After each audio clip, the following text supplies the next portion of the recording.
Ella posee una amplia experiencia en las análisis y la comprensión de las tendencias del mercado en la industria crucial. En el Talkish de hoy voy a conversar con Jorge Araya, un destacado consultor de investigación en el sector de Home Tech de Euromonitor International, con sede en Santiago, en Chile. Soy Felipe Quintino, CEO de Nexon Group y fundador del portal Tissue Online en Latinoamérica. Bienvenidos a otro episodio de Talk Tissue.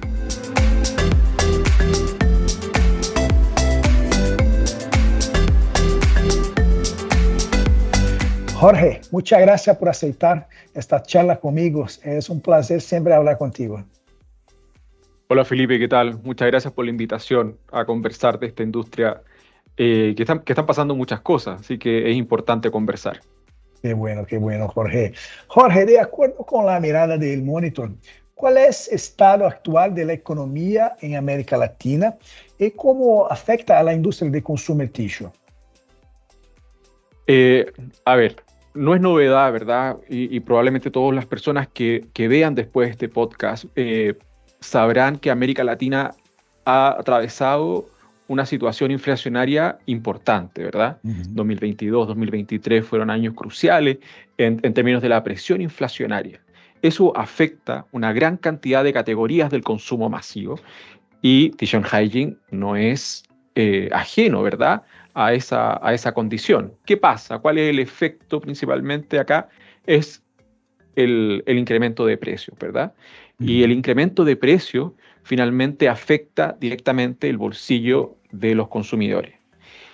Y acá se abre un abanico de consecuencias o de efectos, ¿verdad?, que va tomando el consumidor frente a esta situación económica que la región atravesó y que sigue atravesando, si bien lo que vemos a futuro son tasas de inflación un poco más moderadas respecto al año 2023, todavía estamos atravesando esta situación económica. Pero hay que tener en consideración, Felipe, algo importante, que la inflación como indicador económico no es el único indicador que nos sirve para poder entender el panorama económico de nuestra región. No solo eso, sino que también tenemos que estar viendo, por ejemplo, cuáles son los crecimientos que están teniendo nuestras economías. Y esto está directamente relacionado, ¿verdad?, ¿cierto?, con las políticas internas de cada uno de nuestros países. Las situaciones políticas, económicas, sociales que cada uno de nosotros está viviendo. Tiempos de elecciones, ¿verdad?, que muchos de nuestros países están atravesando y que componen, ¿cierto?, un escenario a veces de incertidumbre respecto a la economía y el consumo. Entonces, inflación importante, sí. Crecimiento de nuestros países también es importante. Y también otra cosa que no se habla mucho, que tiene que ver con la tasa de interés.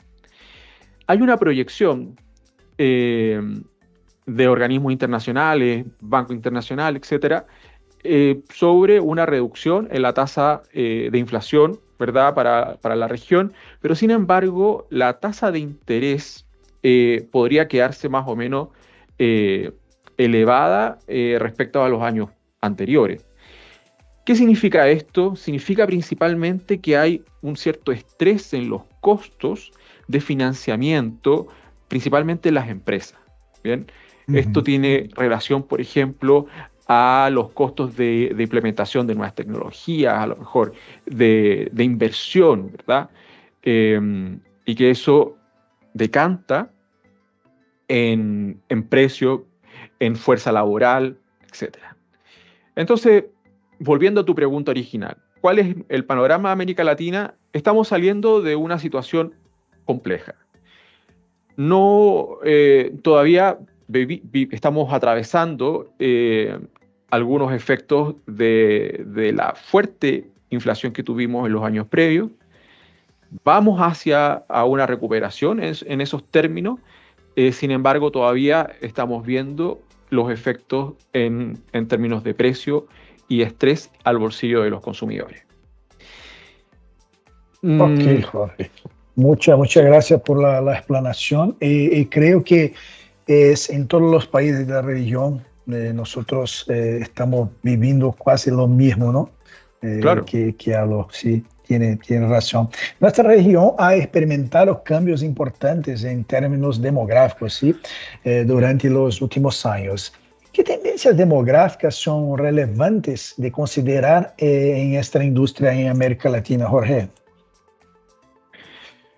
Eh, Mira, las tendencias demográficas es muy importante de traquearlas, de estudiarlas, porque si nos ponemos del lado del productor o de la empresa que pone en el mercado una propuesta de valor, ya sea un papel higiénico, un papel toalla o cualquier producto de esta industria, tenemos Mm, que pensar que hay distintos perfiles de consumidores, ¿verdad?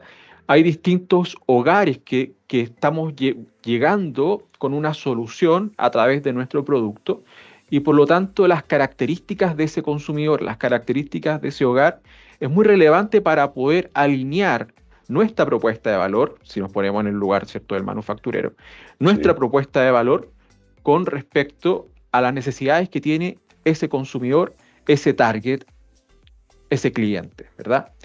Entonces, las tendencias demográficas es relevante de entender y de cómo están compuestas. Por ejemplo, uno de los factores que nosotros hemos observado es, por ejemplo, la cantidad de hogares más pequeños que hoy día existen en nuestra región.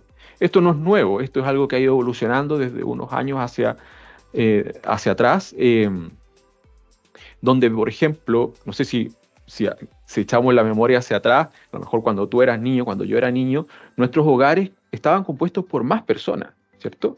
sí, Teníamos más hermanos, padre, madre, a lo mejor una abuela, un abuelo que vivía en nuestro hogar.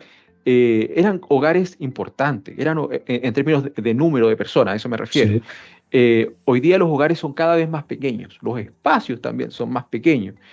Eh, hay una, hay una condensación en las ciudades importantes de nuestros países latinoamericanos, que es una condición que tenemos como región, ¿verdad? Donde concentramos la población en ciudades principales, importantes, ¿cierto? Tú sabes, yo vivo acá en Chile, entonces la mayor población está acá en Santiago de Chile, y eso hace que no exista tanta disponibilidad de espacio, por ejemplo, para tener hogares eh, grandes en superficie y también en número de personas. Esto, que pareciera ser algo externo a la industria del consumo masivo, es súper relevante, porque sí. esto define, por ejemplo, la cantidad de productos que yo puedo adquirir en un mes o los atributos que busco en un producto. Por ejemplo, si yo soy un hogar unipersonal, si yo vivo solo principalmente, Ujú, probablemente yo voy a condicionar en mi compra algunos elementos que tienen que ver con mis valores de consumo. Podría relevar ciertos aspectos como de calidad o de valor agregado como la sustentabilidad en ciertos productos. Mientras que si yo soy un padre de familia con más personas a mi cargo, ¿verdad? En ese hogar, sí, voy a estar prefiriendo a lo mejor más bien volumen, más bien conveniencia a través del precio. Entonces, es importante ver esa línea de cómo se va comportando la evolución de los hogares. Y no solamente en términos de números de personas por hogar, sino que también cuál es el rango etario de estos nuevos hogares, o cómo se componen estos hogares en términos de la edad promedio que tienen estos. Las generaciones Millennial Z han ido creciendo de forma importante en la composición de nuevos hogares, a eso me refiero. Hemos escuchado, ¿verdad?, que en algunos de nuestros países de la región la población se va envejeciendo, sin embargo, los hogares que se van incorporando son de personas más jóvenes. Son de ujú, personas más jóvenes que vienen también con ciertos hábitos de consumo distintos a generaciones previas. Y por lo tanto, esto también es relevante de entender cuáles son sus gustos, cuáles son sus hábitos, cuáles son sus comportamientos de compra, dónde compran, qué compran, por qué lo compran y a cuánto lo compran. sí. Eh, entonces, entender estas tendencias demográficas y que no solamente es tendencia, sino que son cambios finalmente en la composición de la población en nuestra región. Y me cuelgo también de tu pregunta para ahondar en un punto que me faltó de la pregunta anterior, Sí. y que tiene que ver con el desarrollo de canales, que también está muy vinculado al comportamiento de consumo de nuevos hogares o de este cambio demográfico que hablábamos al principio. La condición económica, cuando existe incertidumbre, cuando vemos que los precios aumentan considerablemente producto de la inflación, necesariamente se buscan alternativas. Y no solamente se buscan alternativas en torno a las marcas disponibles, sino que también a los canales de distribución, que para poder encontrar esas conveniencias en términos de precio. Y acá el e-commerce es muy relevante, y es muy relevante para cierto segmento etario, ¿verdad? Sí. Donde principalmente se abastece a través del e-commerce. Y por otra parte, hemos vuelto a algo, y esto es muy interesante, porque hemos vuelto a algo que pasaba hace muchos años atrás, que es el canal tradicional. Y acá me refiero al canal tradicional principalmente de ferias libres, por ejemplo, donde a través de estas ferias también podemos encontrar productos a distintos precios, marcas quizás que no estaban incorporadas dentro del canal moderno, quizás que normalmente vemos, y que son alternativas frente al panorama económico que estamos atravesando. Entonces, hay varios factores que tenemos que considerar cuando hablamos del panorama de esta industria. La condición o la situación económica de la región y de los países en particular. Los cambios demográficos que están viendo y cuáles finalmente son mis targets de consumidor, que buscan, que compran, etc. Cuáles son estos hábitos y cuáles son estos valores de consumo que los impactan, y dónde están comprando, cuál es la evolución de los canales al momento de estar buscando estas conveniencias en torno al precio y a buenas alternativas. Así que creo que con eso complemento la pregunta 1 y la pregunta 2 con respecto al panorama en general.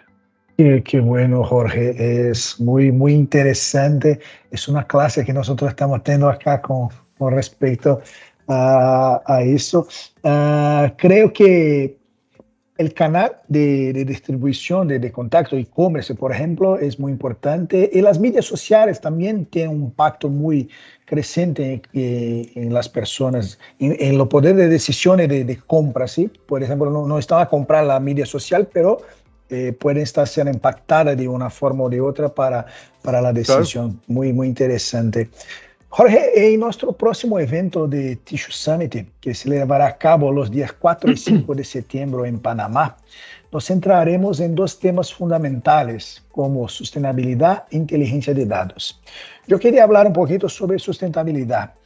¿Cuál es la importancia de la sustentabilidad en las decisiones de compra de productos tissue en América Latina?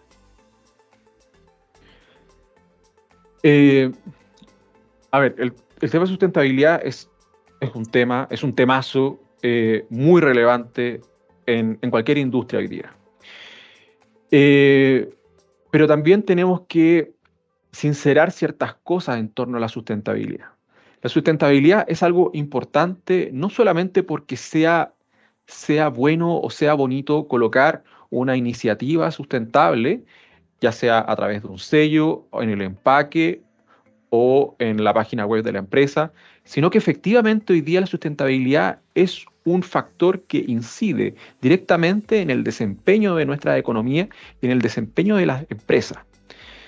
Sin embargo, tenemos que entender que el consumidor o el consumidor masivo, o digamos, pensemos en la gran mayoría del consumidor, no se mueve por sustentabilidad, y esto lo hemos visto a través de nuestras encuestas. Cuando hemos preguntado, por ejemplo, entre todos estos factores, ¿por cuál tú estarías dispuesto a pagar más si se trata de productos Tissue and Hygiene? Sustentabilidad aparece, pero no aparece en el primero, ni el segundo, ni el tercer lugar. En el primero, y en el segundo, y en el tercer lugar van a aparecer temas de conveniencia, temas de calidad, ¿verdad? Relación precio-calidad, etc. Sustentabilidad viene después, Por lo tanto, es importante entender que el factor sustentabilidad de los productos de Tissue and Hygiene es un valor agregado, pero que idealmente no debería ser un factor que segmenta a consumidores. ¿Por qué digo esto? Porque en muchas ocasiones, y me atrevo a decir que cada vez menos, pero en muchas ocasiones el factor sustentable aumenta el precio del producto con respecto a su versión estándar, digamos, o su versión sin ese factor sustentable. Ese aumento de precio se traspasa directamente al consumidor, por lo tanto el consumidor está pagando un fee adicional por tener este atributo sustentable. ¿Todos los consumidores pueden pagar ese fee adicional por el factor sustentable? Por supuesto que no, ¿verdad? No todos ellos. Y eso directamente lo segmenta.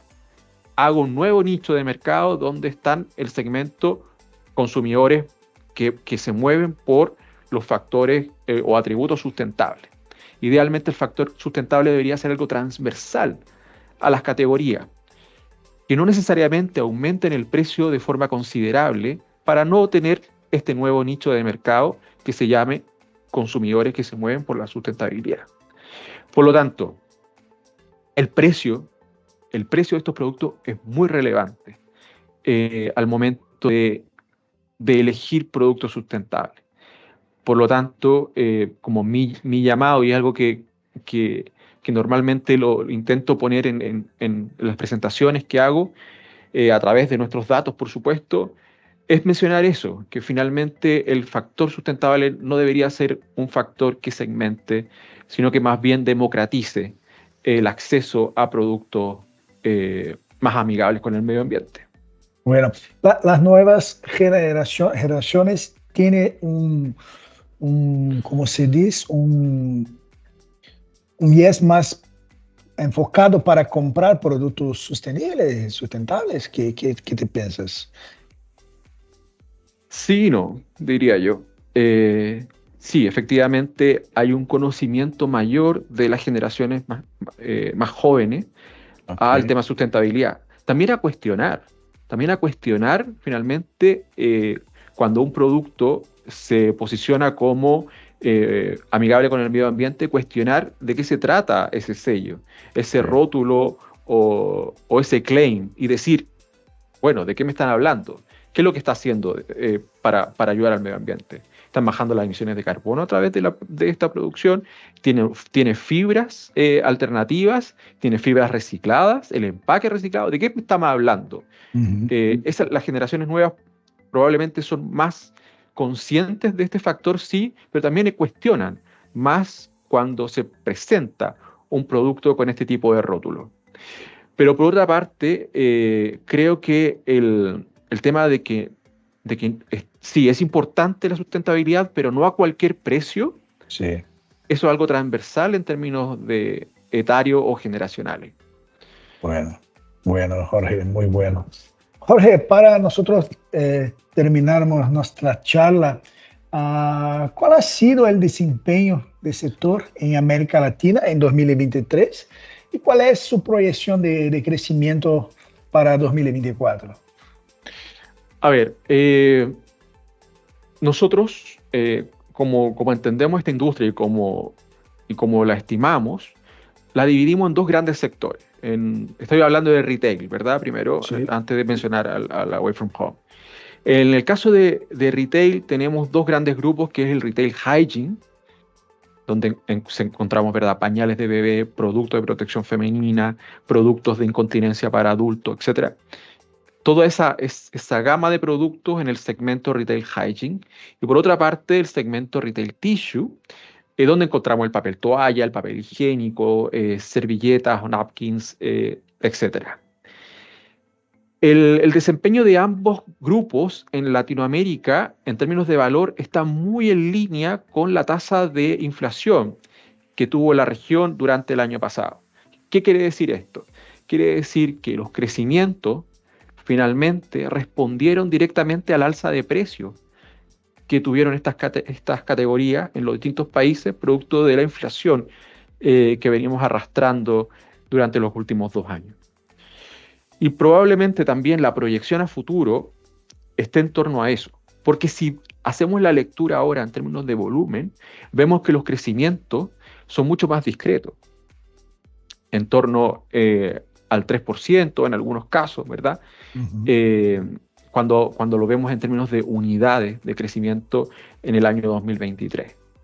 Una de las categorías, y ahora me quiero enfocar principalmente en retail tissue, la categoría más importante que cubre algo así entre el 75-80% del mercado en retail tissue es el papel higiénico, principalmente. ¿Bien? Es un producto, ¿verdad?, tradicional, muy necesario, pero sin embargo, en términos de crecimiento, quien ha tenido el mayor dinamismo son el papel toalla, el paper towel. ¿Bien? ¿Por qué? Porque acá hay un cambio y puede ser que la pandemia haya ayudado en esto. ¿En qué sentido? En que dejamos de utilizar, por ejemplo, en la cocina o para la limpieza de superficies, paños, me refiero aquí paños de género, por ejemplo, Sí. o microfibra, etcétera, para utilizar productos más desechables, pensando, ¿verdad?, en la higiene o en la efectividad de la desinfección de estos productos para la limpieza de superficie.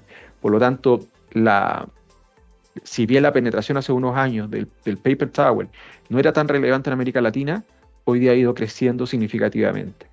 Y creo que es una categoría que hay que ir analizando y ver también las tendencias que están ocurriendo afuera en torno a los formatos de este tipo de producto. Bueno, Jorge, bueno. Jorge, muchas gracias por aceptar esta charla conmigo. Siempre un gran placer hablar contigo. Muchas gracias. Gracias a ti, Felipe. Nos vemos en Aquí, Panamá.